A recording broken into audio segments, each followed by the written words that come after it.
देख रहे हैं इन डार्क राजकुमार के साथ। तो चलिए बढ़ते हैं आज की कहानी की ओर। दोस्तों, एक ऐसा गांव जहां पर भूत और इंसान दोनों ही एक साथ रहते हैं। और जब मैं इस गांव के अंदर गया तो मेरे साथ एक ऐसी घटना घटी जिसे सुनकर शायद आपके भी रोंगटे खड़े हो जाएंगे। आखिर क्या हुआ था उस दिन मेरे साथ, तो आइए जानते हैं इस कहानी को और भी करीब से। दोस्तों, ये उन दोनों की बात है जब मैं और नीलेश चंडीगढ़ में एक ही कॉलेज में पढ़ा करते थे और साथ ही हम दोनों रहा करते थे।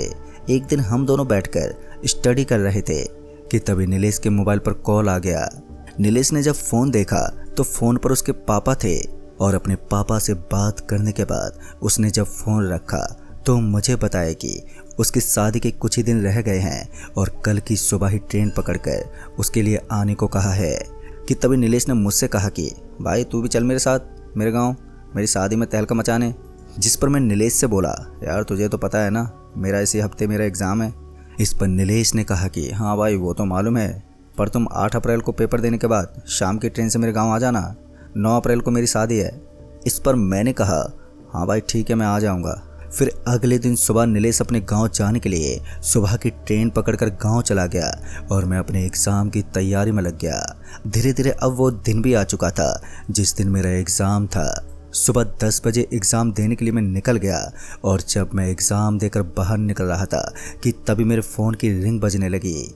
मैंने फ़ोन उठाकर देखा तो फ़ोन पर नीलेश था।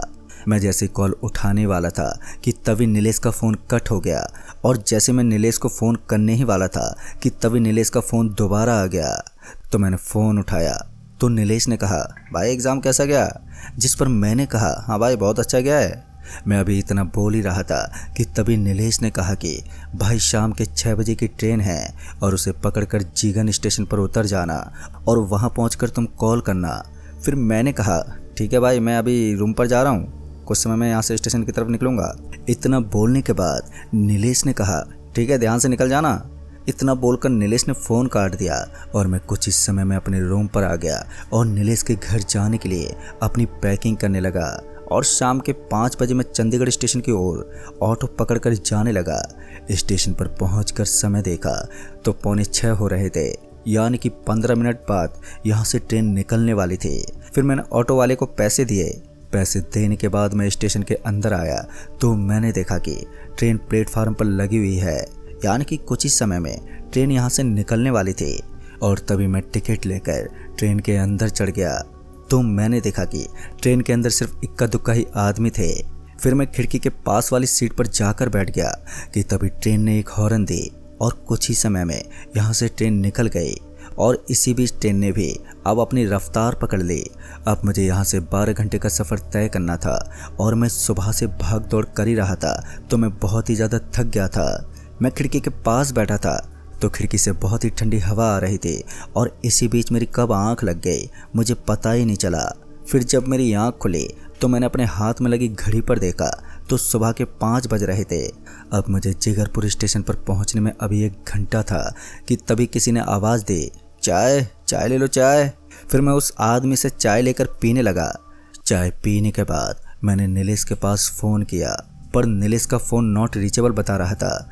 तो मैंने दोबारा कॉल किया तो फिर से वही नॉट रीचेबल बता रहा था। अब मुझे स्टेशन पर पहुंचने में कुछ ही समय बाकी था कि तभी ट्रेन की रफ्तार एकदम से धीमी पड़ने लगी और मैं अपना बैग लेकर गेट के पास आ गया और मैं जिगरपुर स्टेशन पर उतर गया। स्टेशन पर उतरने के बाद मैं नीलेश को फ़ोन करने ही वाला था कि इसी बीच नीलेश का भी फ़ोन आ गया। तो मैंने नीलेश से कहा यार मैं स्टेशन पर पहुंच गया हूं। जिस पर नीलेश ने कहा ठीक है भाई मैं आ रहा हूं। इतना बोलकर नीलेश ने फ़ोन काट दिया कि तभी ट्रेन हॉर्न देकर स्टेशन से रवाना हो गई। और इसी बीच मेरी नज़र एक बच्चे पर गई जिसे देखकर मैं बहुत ही ज़्यादा डर गया। तभी मैंने देखा कि वो बच्चा स्टेशन पर एक दीवार के पास खड़ा है कि तभी अचानक से उसने अपना सर उस दीवार में ज़ोर से दे मारा। ये देखकर मैं एक पल के लिए हैरान हो गया और मैं उसके पास गया तो मैंने उस बच्चे से कहा क्या हुआ जो अपना सर पटक रहे हो। पर उस बच्चे ने मुझसे कुछ भी नहीं बोला। फिर जैसे मैं उस बच्चे से दोबारा बोलने वाला था कि तभी उस बच्चे ने बोला कि यहाँ से चले जाओ। पर उस बच्चे की आवाज़ बहुत ही अजीब तरह की थी कि तभी वो बच्चा मेरी तरफ पलटा तो उसे देखकर मेरे रोंगटे खड़े हो गए। इस बीच मैंने देखा कि उस बच्चे का सर बहुत ही अजीब तरह का दिख रहा था, मानो वो बच्चा नहीं बल्कि एक शैतान हो। कि तभी वो बच्चा अचानक से हवा में उड़ने लगा और कहीं पर गायब हो गया। ये देखकर तो मैं बहुत ही ज़्यादा डर गया था कि तभी किसी ने मेरे कंधे पर हाथ रखा तो मैं डर की वजह से कांप गया। कि तभी पीछे से आवाज़ आई, प्रिंस। ये आवाज़ सुनकर जब मैं पीछे की ओर पलटा तो मेरे पीछे नीलेश खड़ा था। इस पर नीलेश ने कहा, क्या हुआ भाई जो तुम इतने घबराए हुए हो? तो मैंने नीलेश को सारी बात बताई। इस पर नीलेश ने कहा कि यहाँ पर तो ये सब आम बात है। इतना बोल तो नीलेश ने कहा कि वो तुम्हें कुछ नहीं करेगा, घबराओ मत, इस गांव में इंसान के अंदर कभी भी भूत समा जाते हैं। नीलेश की ये बात कुछ भी मेरे पल्ले नहीं पड़ रही थी, पर अभी मुझे डर लग रहा था। फिर हम दोनों उस स्टेशन से बाहर निकलकर नीलेश के घर की ओर जाने लगे, क्योंकि नीलेश का घर उस स्टेशन के पास था। अभी हम दोनों जा ही रहे थे कि तभी मेरी नज़र एक बरगद के पेड़ पर गई। तो मैंने देखा कि वहाँ पर एक औरत अपना सर उस पेड़ में पटक रही थी।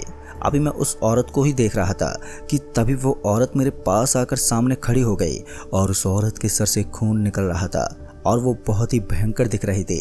उसे अपने पास देखकर मेरे तो दिल में धक्सा हो गया, मेरे हाथ पैर कँपकँपाने लगे और तभी मैं डर से चिल्लाते हुए वहाँ से भागते हुए पीछे की ओर जाने लगा। मुझे चिल्लाते हुए देखकर नीलेश भी मेरी तरफ आया और उसने कहा, डरो मत, वो तुम्हें कुछ नहीं करेगी। और ये बोलकर मुझे वो शांत करने लगा। फिर मुझे नीलेश दूसरे रास्ते से लेकर वहाँ से जाने लगा, पर मैं अभी बहुत ही ज़्यादा घबराया हुआ था कि ये कैसा गांव है जो यहाँ पर भूत और इंसान दोनों एक साथ में रहते हैं। यही सब सोचते हुए मैं जब नीलेश के घर पहुँचा तो मैंने देखा कि घर के चारों तरफ भभूत लगी हुई है। इस पर मैंने नीलेश से कहा कि ये भभूत किस लिए लगाई गई है घर के चारों तरफ? जिस पर नीलेश ने कहा कि भाई ये इसलिए घेरा बनाया गया है कि कोई भी आत्मा घर के अंदर ना जाए। जब तक ये भभूत चारों तरफ लगी हुई है ना, तब तक यहाँ पर कोई भी आत्मा नहीं आएगी। इतना बोल तो नीलेश मुझे घर के अंदर ले गया और अपने पापा से मिलवाया। नीलेश के पापा से मिलकर मुझे बहुत ही अच्छा लगा, क्योंकि वो बहुत ही हंसमुख इंसान थे। और उनसे मिलने के बाद नीलेश मुझे आराम करने के लिए एक रूम के अंदर ले गया और मुझे पानी लेकर आया। फिर पानी पीने के बाद मैं आराम करने लगा और इसी तरह सुबह से अब शाम होने को आई थी और अब नीलेश भी दूल्हा बनकर सज चुका था, क्योंकि इसी गांव में कुछ दूरी पर ही नीलेश की शादी हो रही थी। लिहाजन वो समय भी आ गया था कि जब नीलेश की बारात निकलते निकलते रात के 7 बज गए थे और कुछ ही समय में वहां पर पहुंच गए।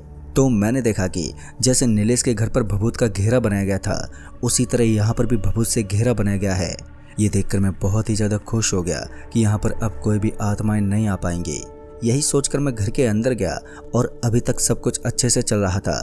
जब नीलेश और वो लड़की शादी के मंडप पर बैठे थे कि तभी अचानक से वो लड़की अजीब तरह की आवाज़ें निकालने लगी थी। ये देखकर सभी हैरान हो गए और वो लड़की अपना हाथ पटकने लगी और देखते ही देखते वो लड़की एक चुड़ैल के रूप में बदल गई। ये देखकर नीलेश मंडप से निकलकर मेरे पास आ गया और अब सभी यही सोच रहे थे कि ये चुड़ैल यहाँ पर कैसे आ गई। कि तभी किसी ने कहा कि जिस भभूत से घर को चारों तरफ घेरा गया था, घर के सामने किसी ने बहुत सारा पानी गिरा दिया है। इस वजह से वो भभूत मिट गया है और ये चुड़ैल आकर इस लड़की के अंदर समा गई। दोस्तों, ये सब देखकर मैं बहुत ही ज़्यादा डर रहा था, पर सभी को ऐसा लग रहा था कि कुछ हुआ ही नहीं है। पर वो लड़की देखते ही देखते बहुत ही ज़्यादा डरावनी लगने लगी थी। पंडित जी बैठकर पूजा करने लगे ताकि ये चुड़ैल यहाँ से चली जाए।